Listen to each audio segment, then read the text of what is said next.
Bonjour frères et sœurs, bienvenue de retour à notre étude de la vie sous le soleil, où que je dois tout de suite faire une correction.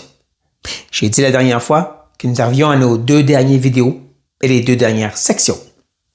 Mais en regardant le chapitre 12, j'ai réalisé qu'il faut le couper en 2, celui aussi. Donc là, on est dans l'avant-dernière vidéo. Et on rentre dans le chapitre 12. Et tout de suite, en partant, vous dites, attends une minute, c'est pas chapitre 11, versets 9 et 10? C'est là que je dirais non. Quand on regarde les versets 11 à 8, on voit vraiment ce qui peut être une section en elle-même. C'est très poétique, c'est particulier, ça vit toute seule. Et qu'à partir du verset 9, il semble s'en aller dans une autre direction. C'est pour ça que j'ai changé ça pour chapitre 12, verset 1. Et ça rentre dans notre première section ici. Et ce que je dirais être la dernière effort de la part de Qoheleth pour rejoindre ses lecteurs, qui est un rappel pour nous. Ceux qui sont devant lui, ceux à qui il écrit. Je crois vraiment, comme d'autres aussi, que c'était justement autant des croyants que des non-croyants. Que c'était un livre apologétique ou une défense de la foi. On sait que plusieurs sont venus voir Salomon. Plusieurs de d'autres nations, d'autres philosophes et grands hommes de d'autres croyances. Que la reine de Sheba même est venue cherchant des questions et des réponses. Et donc, c'est possible qu'il ait écrit ce livre pour eux. Parce qu'il cherche toujours à les ramener vers Dieu. En même temps, ils ont aussi s'adresser à ceux qui sont de la foi, mais qui le vivent un peu religieusement. J'ai pas bien dit. Peu importe. Un peu comme Salomon. C'est lui qui a bâti le temple, qui a fait des milliers de sacrifices, mais très rapidement, il s'est tourné vers d'autres dieux, quand il s'est marié à d'autres femmes. Je crois quand même que le livre est une confession et repentance avant sa mort. N'empêche, c'est un peu comme il s'adresse à des gens comme lui, qui ont fait toutes les bonnes choses religieusement, mais qui, ultimement, n'ont pas le cœur en relation avec Dieu. Et donc, ce livre est un appel à la fois pour les non-croyants, mais aussi pour ceux qui sont croyants, entre guillemets. Et il va le faire avec le dernier des poèmes. Si vous vous rappelez, le livre en a 3. Il a commencé avec un poème sur la monotonie, comment la vie tourne en rond, et donc, oui, tout est vanité et semble inutile. Ensuite, au chapitre 3, le poème de la souveraineté de Dieu. Dieu te contrôle de tout, et nous, on n'a aucun pouvoir pour ultimement nous amener ici. Comme je dis, un dernier effort pour nous rejoindre par ce poème. Mais on commence avec cette première parole de cette nouvelle section. Ouais, première parole. Où est-ce qu'il dit ceci? Jeune homme, réjouis-toi dans ta jeunesse. Livre ton cœur à la joie pendant les jours de ta jeunesse. Marche dans les voies de ton cœur et sont les regards de tes yeux. Mais sache que pour tout cela, Dieu t'appellera au jugement. Quand on regarde la première partie, on dirait, tu vois, Qoheleth, c'est un hédoniste. Il dit aux jeunes gens, profite, fais tout ce que tu veux. Et là, on oublie qu'il dit, mais, il ne faut jamais négliger les mais dans la Bible. Comme Éphésiens 2. Nous étions morts, selon nos transgressions et notre péché, suivant le train de ce monde et le prince de puissance de l'air. Mais Dieu, riche en bonté, nous a ramenés à la vie en Christ. Un peu la même chose. Oui, tu peux vivre comme tu veux, mon cher jeune homme et jeune femme, mais il y a des comptes à rendre. C'est ça l'idée. C'est ça le tremplin qui va nous lancer dans les prochains versets. Et je dirais sa grande appel à ses lecteurs. Ouais, parce qu'il va dire, bannis de ton cœur le chagrin et éloigne le mal de ton corps, car la jeunesse et l'aurore sont vanité. Comme si il parle de cette idée, tu as des comptes à rendre à Dieu, et là je crois qu'il vient les exhorter en rapport avec ça. En rapport avec l'idée de rencontrer Dieu et de jugement à venir. Donc quand il parle de bannir de ton cœur le chagrin, je ne pense pas que c'est encore mange et bois et prophétisant. Hein? c'est qu'est-ce qu'on a vu à travers ce livre. Cette idée que la joie, la paix, le bonheur, le gain se trouvent en relation avec Dieu. Et c'est ça qu'il est en train de dire. Reviens à ce que je vous ai dit depuis le début. Comme quand il parle de éloigner le mal de ton corps, mais on a vu c'est quoi le mal. C'est cet abandon débridé à la chair et au péché. C'est ce monde infecté du péché. L'insensé, et de pas être comme eux. Je pense que c'est sa façon subtile de dire justement, c'est ça qui va faire souffrir ton corps. Éloigne ça de ta vie. Éloigne ça de ta vie parce que justement, la jeunesse et l'aurore, le début où que tout semble merveilleux, puis tu veux en profiter tant que tu veux, c'est vanité. C'est Havel. Cette jeunesse, ça ne dure pas. Et c'est ça qui continue et qui nous amène maintenant au prochain verset.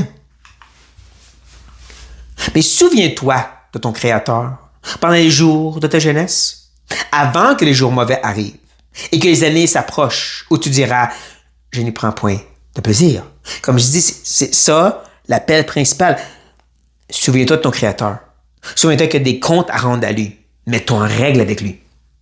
Maintenant, avant les jours mauvais, avant qu'il soit trop tard, avant que tu ne prends plus plaisir, que tu n'as plus un intérêt pour ce que je suis en train de te dire. Pensez un peu aux enfants. Peu importe dans quelle famille qui grandit, les enfants sont toujours réceptifs et ouverts à parler de Dieu. Tu leur parles de Jésus, donne des histoires de la Bible, je peux vous dire, ayant interagi avec plein d'enfants, de plein de milieux, ils sont réceptifs. Pas pour rien, Jésus a dit qu'il faut avoir une foi comme eux. Ils sont réceptifs. Mais maintenant, par un ado, et ensuite un jeune adulte, qui a été impacté par cette société, ils sont guidés par leur cœur de péché, de chair, là, ils sont moins intéressés. Parle-moi pas de ton Jésus. Encore moins de ta religion. Ils n'ont plus plaisir dans ces choses qu'ils avaient quand ils étaient jeunes. Mais je dirais que c'est pas juste pour les non-croyants. Même pour nous, qui sommes dans l'Église. Trop souvent, on remet à plus tard l'idée en règle de vivre avec et pour le Seigneur. Quand j'aurai le temps, je vais vraiment me reprendre en main puis je vais commencer à lire plus la Bible, puis à prier, puis à m'impliquer dans l'Église.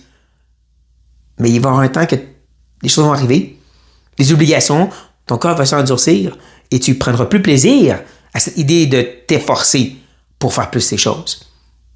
Ou comme quand on dit, quand je vais être marié, quand je vais avoir une famille, là, moi et ma femme, on va lire la Bible puis on va prier ensemble, mais il va y avoir des obligations, des responsabilités, la vie de couple, et tu y prendras plus plaisir. Là non plus. On doit prendre au sérieux cet avertissement. C'est maintenant le jour du salut. C'est maintenant le temps de te mettre en règle avec Dieu. Attends pas plus tard, tu l'auras plus à cœur, tout simplement dit. Et c'est ça qui le lance justement dans son poème pour nous l'expliquer ou nous faire réfléchir à ceci. Comme les deux premiers poèmes étaient faits pour nous parler avec un beau langage sur cette vérité. Je vais mettre le poème au complet sur l'écran. C'est un poème qui est assez imagé. Et je dirais que tous les commentaires sont différenciés sur comment le comprendre. Il y a des images dedans, tu te dis, de quoi qu'il parle? Alors, ultimement, il y a un point principal. Et c'est la fragilité de la vie. Comment justement on va mourir. On voit surtout à la fin du poème. Mais je vais quand même essayer de vous présenter ce que je crois être la façon de comprendre ces images-là. Mais ce n'est qu'une opinion nourrie d'autres commentaires.